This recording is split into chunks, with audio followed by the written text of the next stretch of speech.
This, to me, replaces the game. Welcome to Cloudy with a Chance of Meeples, a channel of conversation and board games.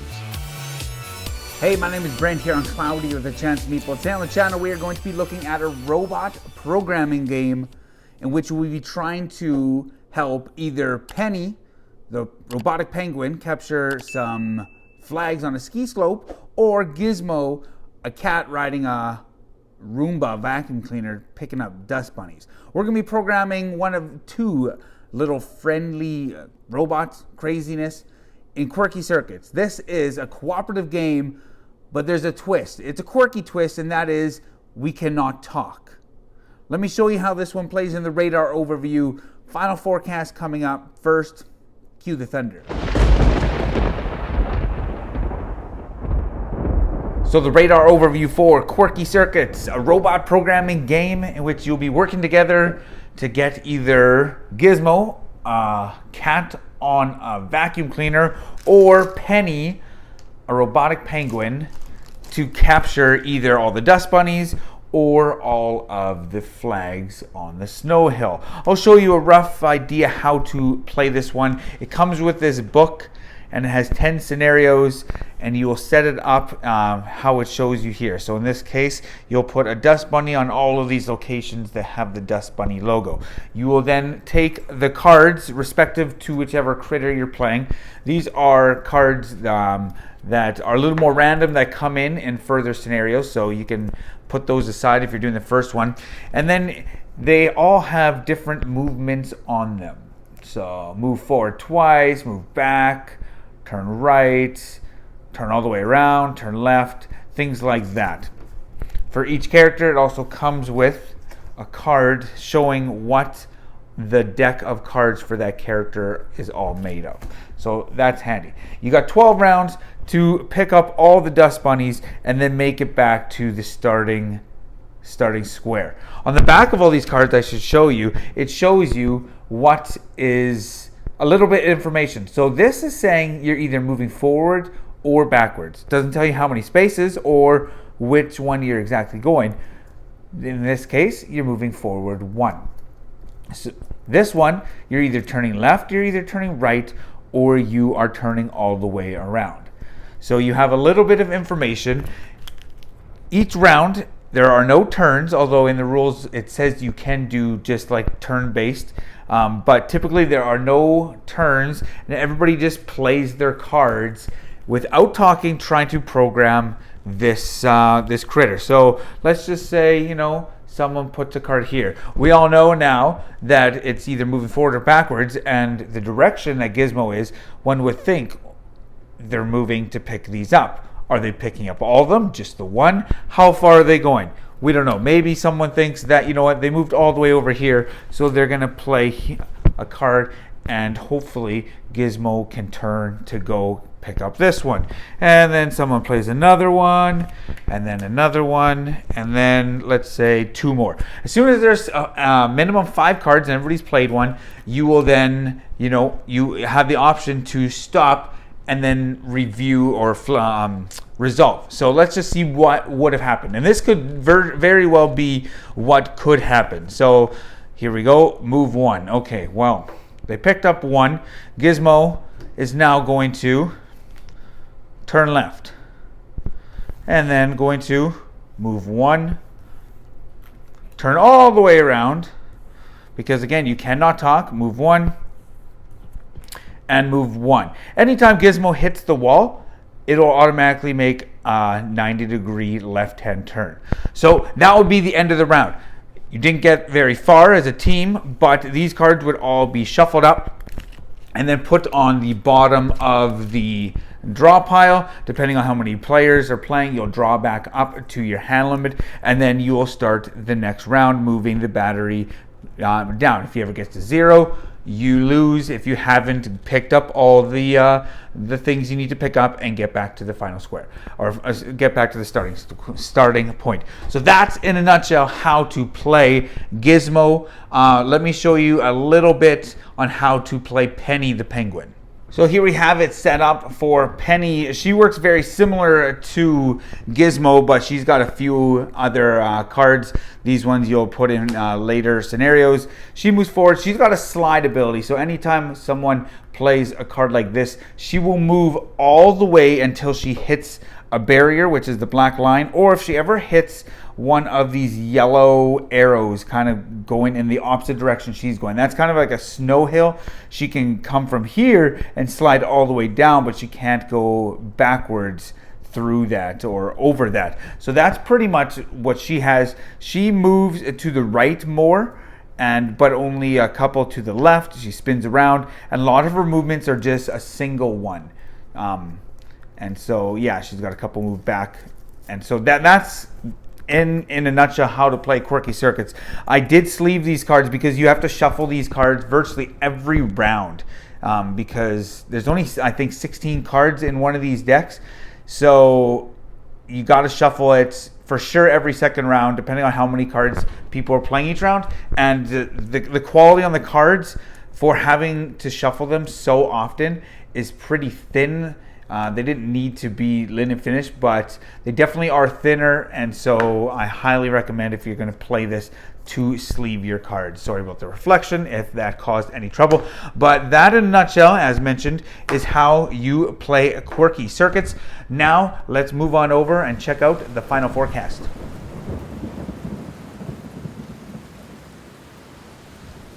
So the final forecast for Quirky Circuits, Penny and Gizmo Snowday. And I add that in because it's different than the original one, and more of that on the tail end of this. But the final forecast for this one, a programming game in which you're working together and you cannot talk.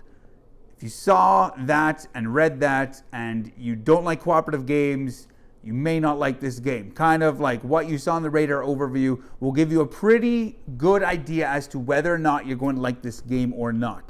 It has, like I said, limited or no communication. You can do the beep, boop, beep to whatever in case you feel you absolutely need to talk, but you can't plan ahead, you can't strategize, nothing like that. So some people will love that, some people will absolutely hate that, but that's for you to decide. I will say the production of this overall is all right. Okay, it's got these really nice miniatures. I don't typically buy games specifically for miniatures, but the little figures for Penny as well as Gizmo are really well done. They look good. And if you are into painting things, I'm sure someone out there has painted these things to make them look that much better. I'm not that person. But production overall is kind of like hit and miss. These are really good. The cards are not very good quality. So this is the quality of all the cards, not linen finish. And you're going to shuffle the normal cards. This is the player aid, which they should have 4 of these in each. Or, yeah, they have 4 of each of these. 1 for each player, but that's all right. I can live without that. I can live with, obviously, without linen finish, but it would have been so much better for these cards because you have to shuffle these cards so often. In a 4-player game, you shuffle them like every round. So these cards are going to show their wear really, really quick, and they're not the highest quality, so I highly recommend sleeving them. So that's that. Yes, but overall, the rules, they're pretty simple. You're playing cards collectively. You are looking at what other people are playing. You're looking at the backs of their cards because it all shows this card right here, I'm going to either move forwards or back, and this one, I'm either going to turn left or right or maybe all the way around. So it has a little bit of information for all the players. This, for me, plays, my favorite player count is the 2-player count because I can sit there and I can be like, okay, they played that card and then that card. So clearly they kind of have this and this. And when they put their cards down on the table and say, like, I'm not playing anymore, you can kind of like sit there and potentially overanalyze what they did and kind of guess. And there's a lot of guessing as to what people did. And sometimes it pays off and sometimes it doesn't pay off. Sometimes you play a whole bunch of cards and you end up in the exact same position that you started, but you're in the opposite direction. You're like 180 degrees backwards. So there's some definitely like craziness in this game. Can be some really high moments and some really low moments of like, come on, we got to get this. I feel every one of these scenarios that I've finished, it's come down to like the last like 2, maybe 3 rounds. So there's a lot of tension because you can figure out, there's a lot of tension. And earlier on in the scenario, there's a lot more things you got to grab, whether it's dust bunnies for Gizmo or flags for Penny. But then, so it's a little bit more open, but after you've gotten a handful of these, then kind of everybody can start focusing a little bit more, because then you have to get to specific areas. Whereas in the beginning, they're all over the board and you don't know which direction you guys are going. So I really like that. I like the tension that it brings. Each of these scenarios just amps it up one step.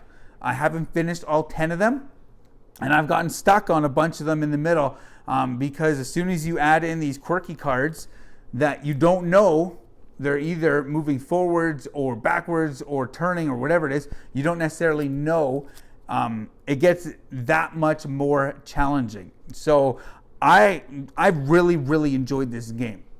This, to me, replaces the game Magic Maze. So Magic Maze, I really like that game. In that game, you are working together. You can't talk. You're trying to get these like fantasy characters to get all their stuff in the mall and then get out. This kind of replaces that for me because it's similar. People are moving like in a grid formation, but the thing that this does not have is it's not a race, as in you don't have a specific amount of time. You have a specific amount of rounds, but you can sit there and just kind of think things through. And of course, it's still light. You can like drive yourself bananas trying to overthink this. So I don't know. This game, it has been a ton of fun for me. I've really enjoyed it. Played at the 2, the 4-player count. I recommend, or no, I don't recommend. For my tastes, the 2-player count is far better than the 4-player count because I like to have a little bit of control. If you're playing cooperative games and you are like the alpha gamer or the quarterback, you're going to hate this game straight up because you only have control of what you can do. So it could drive some people absolutely nuts. I will say that besides the quality on the cards, there's only 10 scenarios in this one versus the original Quirky Circus that had 24, and it also had 4 robots versus 2 robots. And I'm under the assumption that Plaid Hat Games wanted to make like a smaller version of this game for a wider audience range or whatever. But they should have put that on the front cover of this box. I know on the back, like by the barcode, it says Penny and Gizmo Snowday, but on the front of the box, you don't. So if you're just buying this one and you don't know what the 2 boxes look like side by side, you may buy the smaller version versus the bigger box, or the original, the OG. So there's that. Yeah, and there's only 10 scenarios versus 24. But overall, I really like this game. I love this game. I'm going to give it an 80% Chance of Meeples because it's just a ton of fun. It's got that stress that I like in games. It's got that tension, and it's got those like stand-up moments of just like, I'm so glad you played that card. I thought we were hooped, and then it turns out, and it has moments where you're like, why did you play that card? We clearly needed to turn right instead of left to go get that thing. But that's just part of the game. So overall, 80% Chance of Meeples for Quirky Circuits Penny and Gizmo Snowday. My name is Brent. Check us out on Facebook, Cloudy the Chance of Meeples. Till next time, remember, grab your umbrella. The forecast is cloudy with a chance of meeples. Thanks for watching. Don't forget to like and subscribe, and remember to grab your umbrella because the forecast is cloudy with a chance of meeples.